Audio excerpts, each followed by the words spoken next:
Assalamualaikum warahmatullahi wabarakatuh. Kami dari kelompok 6, kami akan presentasi sebuah hasil tugas kami, yaitu tugas UTS. Untuk itu nama saya sendiri Dendi Kurniawan dengan NIM F551-21088. Kemudian ada teman saya, Adim, silakan perkenalkan diri, Bapak. Nama saya Agi Putra dengan NIM F551 21076. Ya, lanjut ada teman kami Juan Sebastian Cesario Bawias.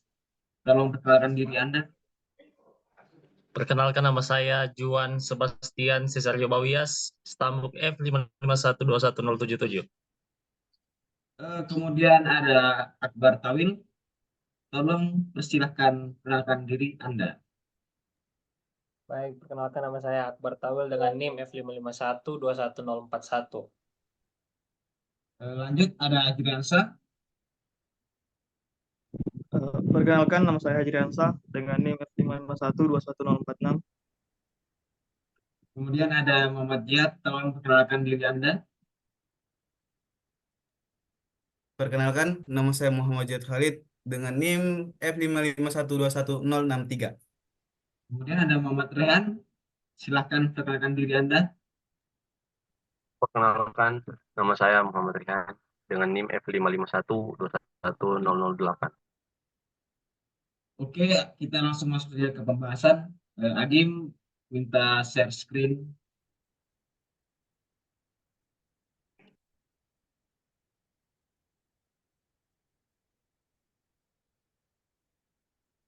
Oke, di pertama sini di program form 1, di sini ada mendefinisikan namespace yang bernama WinApp1. Di dalam namespace tersebut ada sebuah kelas yang bernama form 1, yaitu tampilan awal. Kemudian ada juga kelas nama. Kelas ini merupakan turunan dari kelas from, yang merupakan bagian dari kerangka kerja Windows From. Juga ada terdapat from1, yaitu konstruksi dipanggil saat objek dari kelas from1, yaitu from tampilan awal, dibuat dalam konstruktor dipanggil metode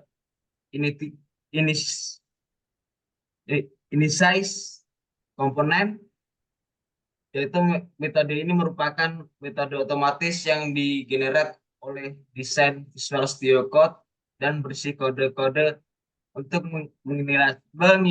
menginisialisasi komponen GUI yang ada di from. Nah, kemudian di private void ini menampilkan button 1. Kemudian jika dia itu diklik show, maka akan menampilkan from yang kedua. Dan jika ada diklik hide, maka akan menyembunyikan from 2-nya. Yang kemudian berlaku juga di from ketiga ini juga. Oke, game scroll ke bawah, masih ada kah? Oke, kemudian dilanjutkan oleh Juan.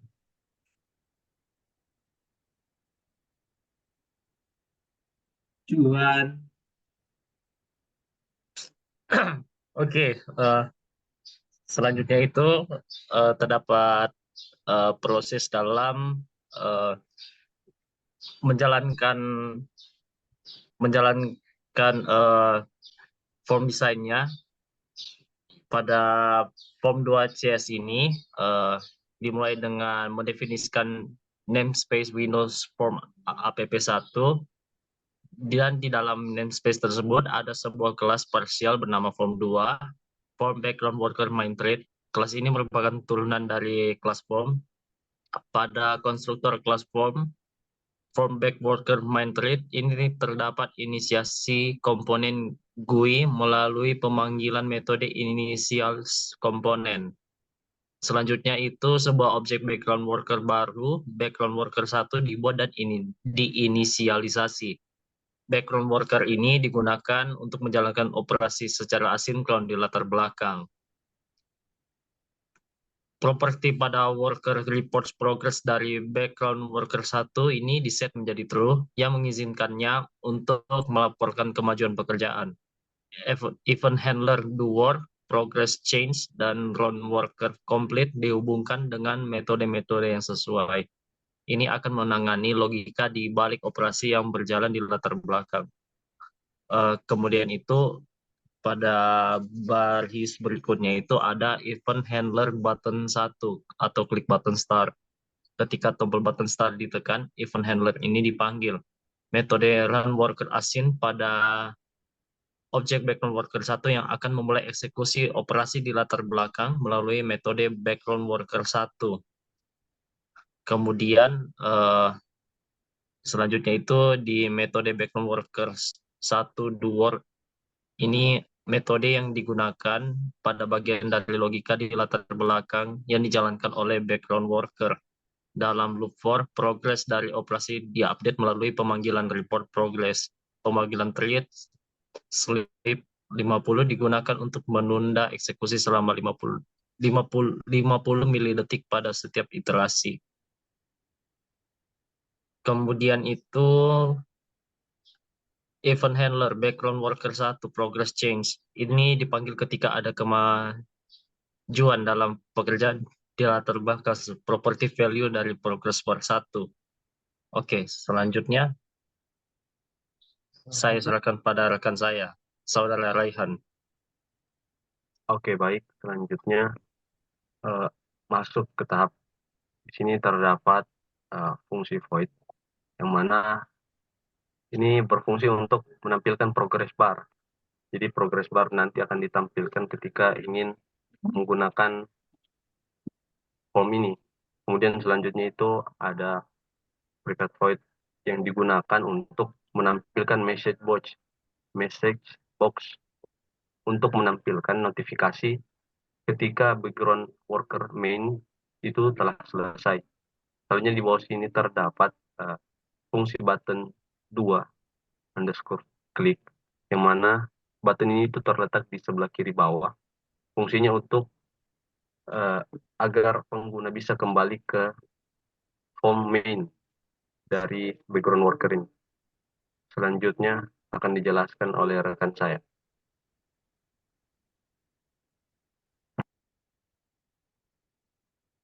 Jihad. Baiklah, saya akan melanjutkan.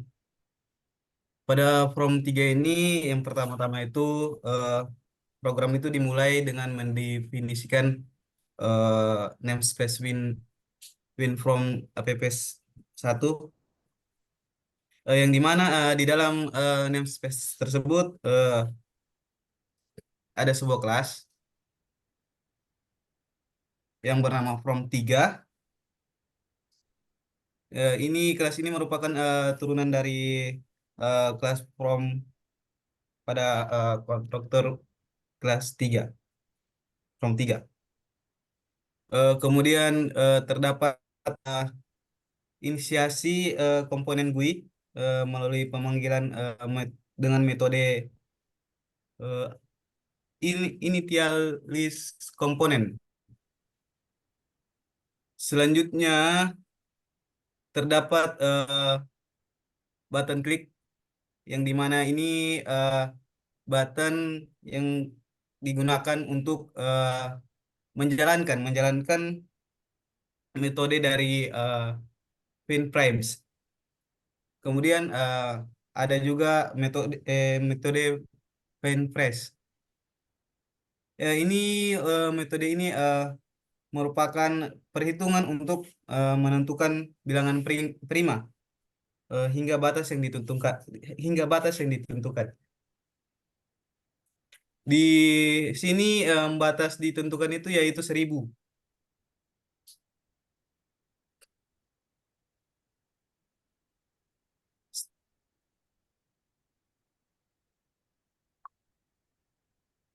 Kemudian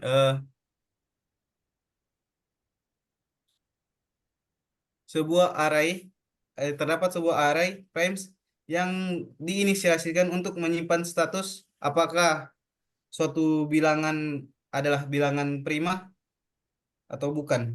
Kemudian dilakukan perhitungan untuk menentukan bilangan prima dengan memperbarui array prime sesuai dengan yang ada. Kemudian eh,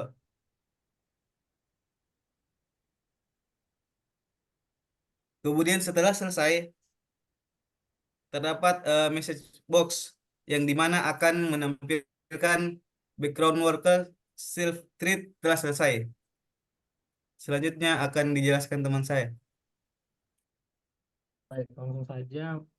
Pada update text box ini seperti yang teman saya jelaskan tadi, yaitu eh, button yang dimana button ini tempat penginputan bilangan prima yang sudah disebutkan program di atas, yaitu sebesar 1000, yang dimana jika button ini diklik, maka bilangan prima yang muncul adalah bilangan prima dari 0 sampai 1000. Kemudian terdapat button 2 atau button back, yang dimana jika ditekan button 2 ini, maka form ini kembali ke worker slave thread. Mungkin itu saya dari saya.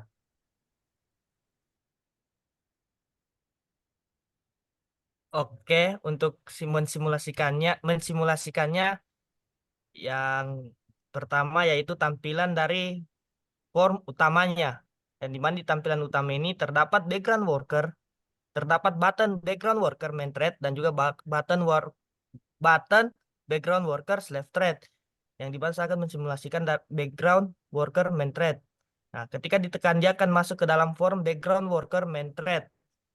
Nah, di sini terdapat button start dan juga progress bar yang dimana ketika kita menekan tombol button start, dia akan melakukan prosesnya. Nah, prosesnya itu akan diperlihatkan di progress bar. Ketika selesai, maka akan muncul pop-up yaitu background worker main thread telah selesai.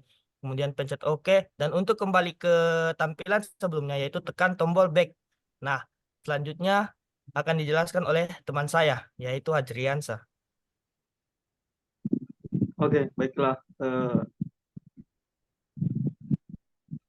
Pada saat kita tekan button background slave thread yang di form utama, maka akan muncul tampilan seperti ini. Dan saat kita tekan button start, maka akan menampilkan bilangan prima dari 0 sampai 1000. Dan akan muncul pop-up yang tertulis background slave thread telah selesai. Dan saat kita klik OK, dan hasilnya akan tampil, lalu kita klik back untuk kembali ke form utama. Sekian dari saya.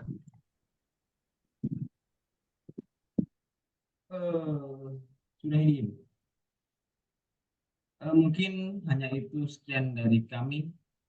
Jika ada kesalahan kata, kami mohon maaf. Saya akhiri. Assalamualaikum warahmatullahi wabarakatuh.